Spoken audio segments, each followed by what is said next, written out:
सांख्यिकीय गुण नियंत्रण आधुनिक औद्योगिक उत्पादन और व्यवसाय प्रबंधन के क्षेत्र में प्रतिचयन सिद्धांत एवं सार्थकता परीक्षण टेक्निक्स का सबसे महत्वपूर्ण टूल है।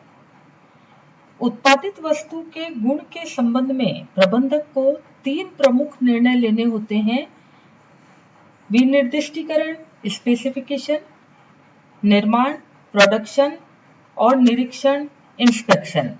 इन 3 क्रियाओं से मिलकर सांख्यिकीय गुण नियंत्रण बनता है, जिसके बारे में हम चर्चा कर चुके हैं। सांख्यिकीय गुण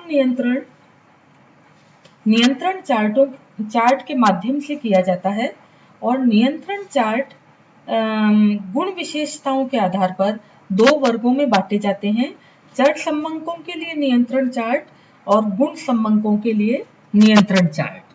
चर संबंधों के लिए जो नियंत्रण चार्ट बनाए जाते हैं वो उत्पादित वस्तु के गुण से संबंधित महत्वपूर्ण विशेषताओं को निर्दिष्ट इकाइयों के रूप में प्रत्यक्ष संख्यात्मक मापन किए जा सकते हैं। ऐसी संख्यात्मक विशेषताओं के 3 प्रकार के नियंत्रण चार्ट बनाए जाते हैं। माध्य नियंत्रण चार्ट, जिसके बारे में हम विस्तृत चर्चा हमारे पहले वाले लेक्चर्स में कर चुके हैं।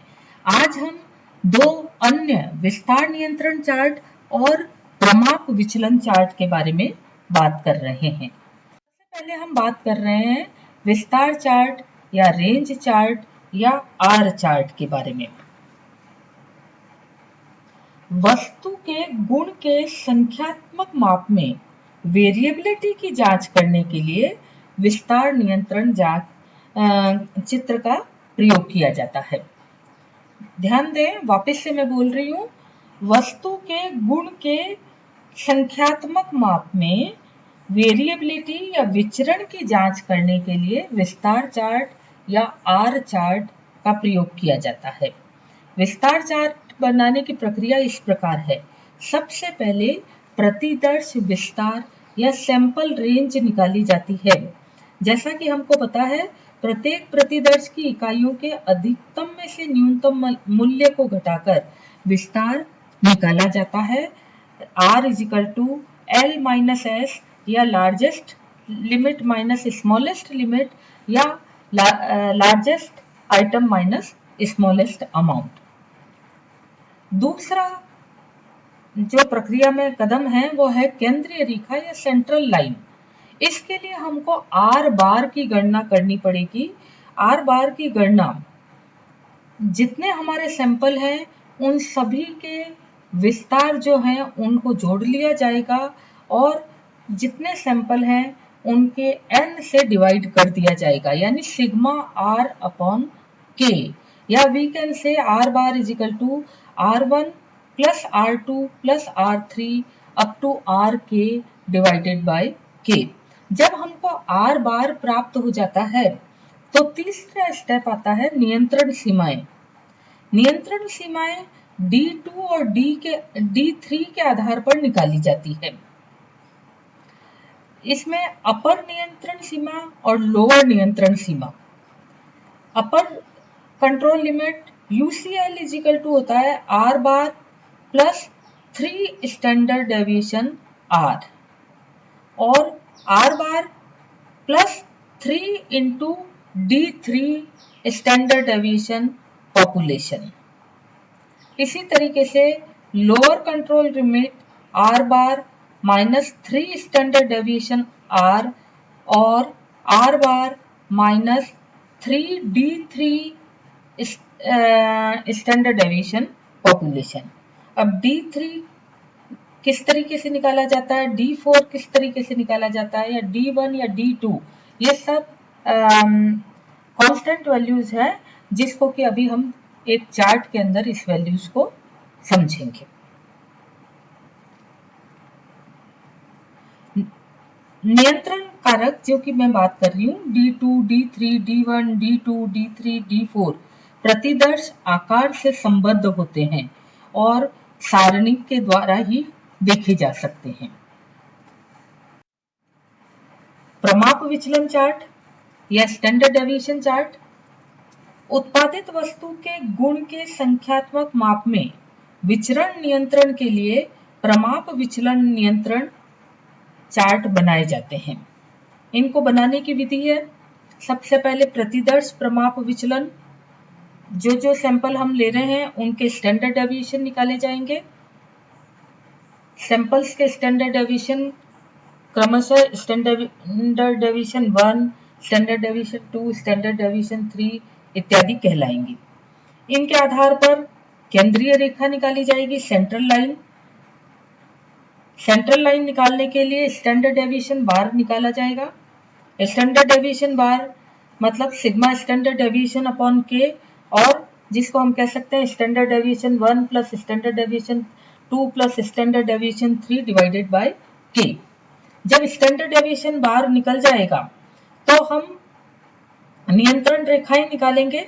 नियंत्रण रेखा में अपर कंट्रोल लिमिट या लोअर कंट्रोल लिमिट, इनको निकालने के लिए हम इनको B3, B4 के आधार पर भी निकाल सकते हैं, या अपर कंट्रोल लिमिट हम निकाल सकते हैं standard deviation bar plus 3 standard deviation population divided by √2n, या लोअर कंट्रोल लिमिट हम निकाल सकते हैं standard deviation bar minus 3 standard deviation population divided by √2n।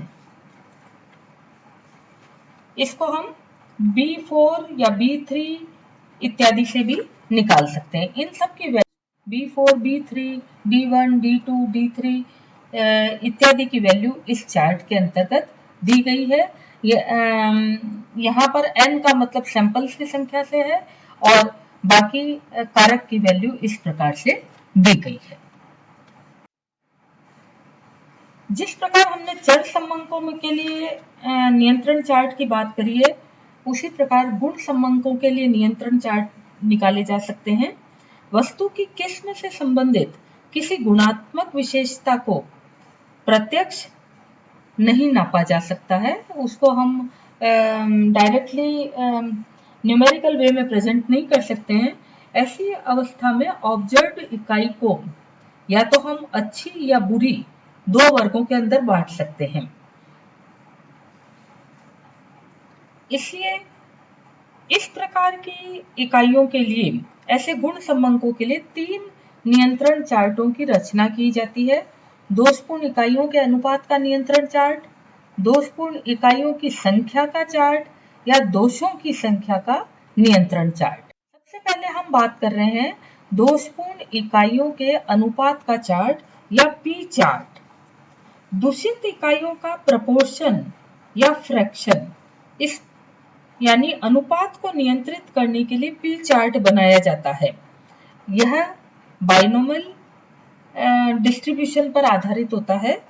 इसको बनाते समय प्रक्रिया जो है वो इस तरीके से, सबसे पहले केंद्रीय रेखा यानी P निकाली जाती है। प्रत्येक प्रतिदर्श में दूषित इकाइयों का अनुपात P ज्ञात कर लिया जाता है।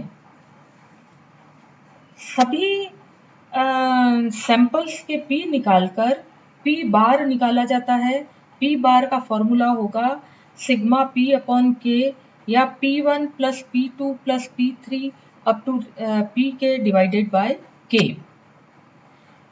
या दूसरे रूप में P bar is equal to सभी प्रतिदर्श में दोषपूर्ण इकाइयों के टोटल नंबर को कुल अवलोकित इकाइयों की संख्या से डिवाइड करके भी हम P बार निकाल सकते हैं। इसके बाद अपर कंट्रोल लिमिट और लोअर कंट्रोल लिमिट निकाली जाती है। अपर कंट्रोल लिमिट P बार में P बार प्लस 3 अंडर रूट P बार Q बार अपॉन n, या लोअर कंट्रोल लिमिट P बार माइनस 3 अंडर रूट P बार Q बार अपॉन n के सूत्र से निकाली जाएगी। इसके बाद प्लॉटिंग एंड इंटरप्रिटेशन, सभी प्रतिदर्श बिंदुओं को ग्राफ पर प्लॉट करके ये देखा जाएगा कि ये बिंदु दोनों लिमिट्स के अंदर हैं या लिमिट्स के बाहर हैं। अगर कुछ बिंदु लिमिट्स के बाहर चले जाते हैं तो नियंत्रण प्रक्रिया नियंत्रण से बाहर होती है, अन्यथा वह नियंत्रण में कहलाती है। दोषपूर्ण इकाइयों की संख्या का चार्ट या NP चार्ट। जब सभी प्रतिदर्शों का आकार एक समान हो तो दोषपूर्ण इकाइयों की संख्या का चार्ट बनाना अधिक सरल होता है। इसमें केंद्रीय रेखा NP बार पर केंद्रित होती है और 3 स्टैंडर्ड डेविएशन सीमाएं सफलताओं की संख्या की प्रमाप त्रुटि के 3 गुने पर स्थित होती है। सूत्र के रूप में हम कहें तो केंद्रीय रेखा या central limit is equal to NP bar is equal to सभी प्रतिदर्शों में दोषपूर्ण इकाइयों की कुल संख्या डिवाइडेड बाय प्रतिदर्शों की संख्या। P बार में प्रतिदर्श आकार n का गुणा करके NP बार निकाल लिया जाता है। Upper limit UCL is equal to NP bar plus 3 under root NP bar Q bar और अधर सीमा या lower control limit is equal to NP bar minus 3 under root NP bar Q bar के द्वारा निकाली जाती है। बाकी प्रक्रिया वही है, प्लॉटिंग करके जो बिंदु रेखाओं से बाहर आते हैं, अपर लिमिट और control limit, upper control limit या लोअर कंट्रोल लिमिट के बाहर आते हैं, वो दोषपूर्ण इकाइयों की संख्या कहलाती है और उसका चार्ट बन जाता है।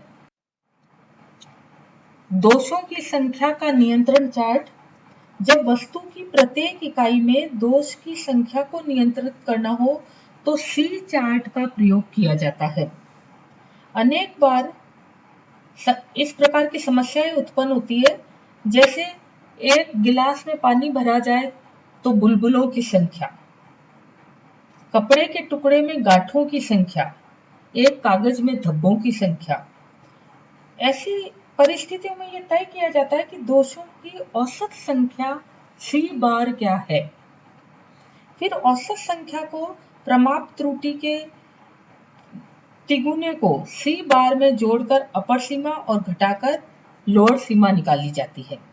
दोषों की संख्या के संबंध में पॉइसन बंटन लागू होता है। अतः प्रमाप विचलन माध्य का वर्गमूल यानी standard deviation is equal to under root NP या अंडर रूट X बार होता है। फॉर्मूले के रूप में हम कह सकते हैं केंद्रीय रेखा या C bar is equal to सभी अवलोकित इकाइयों में दोषों की संख्या डिवाइडेड बाय इकाइयों की संख्या। और नियंत्रण सीमाएं, उसमें अपर नियंत्रण सीमा या UCL is equal to C bar plus 3 under root C bar और अधर नियंत्रण सीमा या LCL is equal to C bar minus under root C bar. धन्यवाद।